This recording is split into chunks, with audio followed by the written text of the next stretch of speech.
سورہ مزمل کی آخری جملے ہیں، وَاسْتَغْفِرُ اللَّهَ، یعنی اللہ سے معافی مانگو۔ اللہ تعالیٰ کیا کہہ رہے ہیں؟ وَاسْتَغْفِرُ اللَّهَ، اللہ سے معافی مانگو۔ سب سے جو اہم وظیفہ ہے اور جس کے بہت سارے فوائد ہیں وہ استغفار۔ کوئی بھی آپ دوسرے وظائف کریں گے، سبحان اللہ الحمدللہ، سب سے بہترین وظیفہ استغفار، اور اس کا ذکر اللہ رب العزت نے قرآن حکیم کے اندر بھی ارشاد فرمایا۔ سورہ اذا جاء نصر اللہ والفتح ورأيت الناس يدخلون في دين الله أفواجا فسبح بحمد ربك واستغفر إنه كان توابا۔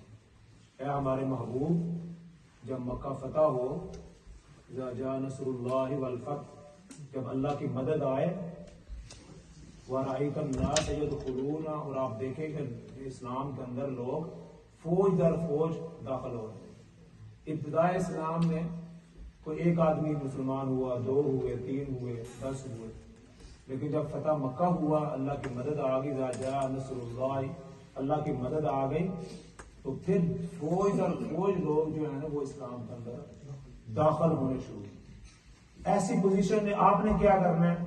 رسول اللہ صلی اللہ علیہ وسلم کیا ہدایت ہے کہ جب لوگ اسلام کے اندر داخل ہوں تو پھر آپ کیا کریں؟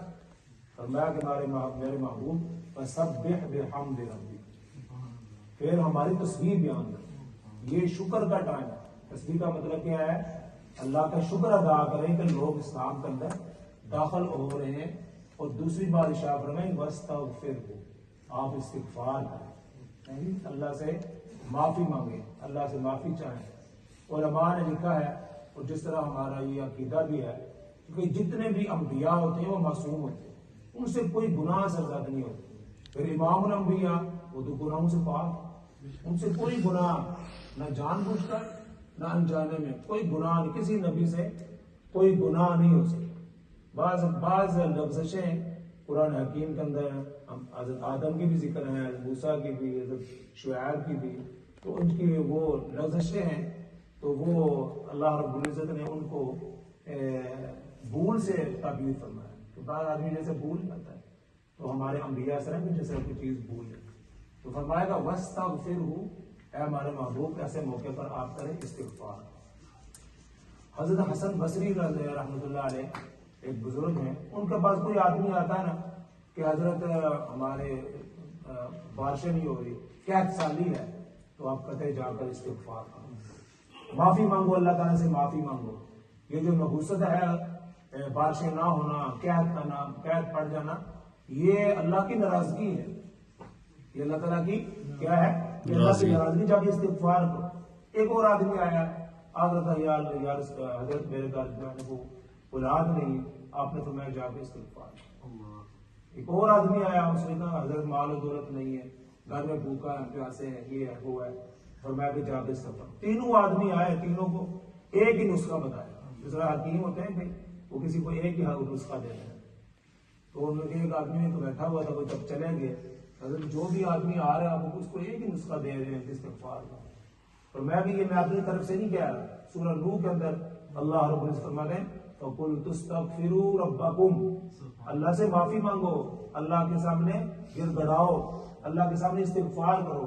فَقُلْتُ اسْتَغْفِرُوا رَبَّكُمْ إِنَّهُ كَانَ غَفَّارًا، وہ بہت زیادہ بخشنے والا ہے۔ غفار، غفور کی یہ جو ہے اس کے اندر تفضیل ہوتے ہیں کہ بہت زیادہ اللہ تعالیٰ معاف کرنے والے، معاف کرنے والے ہے ہی نبی صاحب، یعنی کون معاف کر سکتا ہے؟ فرمایا فَقُلْتُ اسْتَغْفِرُوا رَبَّكُمْ إِنَّهُ كَانَ غَفَّارًا يُرْسِلِ السَّمَاءَ عَلَيْكُمْ مِدْرَارًا، پھر اللہ تعالیٰ تم پر بارشیں برسائے گا، وَيُمْدِدْكُمْ بِأَمْوَالٍ، اور تمہارے مالوں کے اندر بڑھوتری کرے گا، وَبَنِينَ، اور تمہیں بیٹے بھی عطا کرے گا، جی تمہیں باز نہیں چھوڑے گا، بیٹے بھی عطا فرمائے گا۔ فرمایا کہ ہر جو ہے جو کیا کہتے ہیں بیماری ہے، جو مصیبت ہے، تکلیف ہے، اس کا حل ایک ہی ہے۔ پاکستان میں کہتے ہیں نا کہ وہ ایک اشتہار چلتا رہتا ہے کہ تمام چیزوں کا ایک ہی حل، نواب ٹیوب ویل، نواب ٹیوب، سنا نا آپ نے؟ کبھی اشتہار چلتا ہوتا تھا کہ ایک ہی حل ہے سب کا. تو یہ استغفار جو ہے یہ اللہ رب العزت کی ناراضگی کو ختم کرنا ہے. جی استغفار.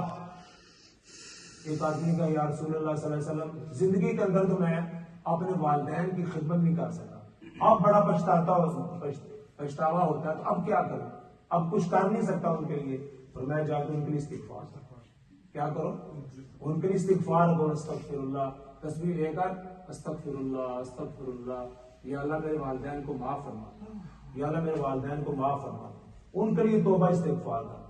تو آج کے درس کا مختصر یہ خلاصہ یہ ہے کہ ہمیں ہر وقت جو ہے نا استغفر اللہ استغفر اللہ, اس کا مطلب کیا ہے کہ معافی چاہنا, اللہ تعالیٰ سے معافی چاہنا.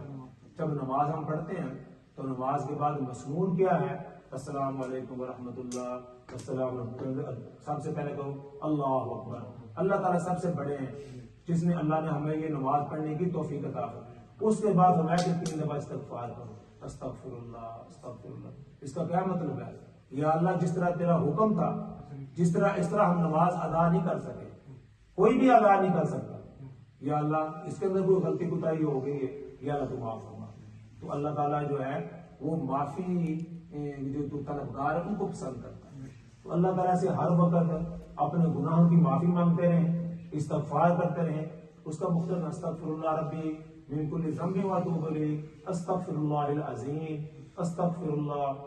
جو بھی الفاظ ہیں جس طرح آپ پڑھتے جائیں گے جو آپ کو زیادہ مناسب لگتے ہیں, استغفر اللہ العظیم, استغفر اللہ ربی من کل ذنب, استغفر اللہ واتوب الیہ. اس طرح جو بھی الفاظ ہیں جس طرح کہ آپ آسانی سے پڑھ سکتے ہیں.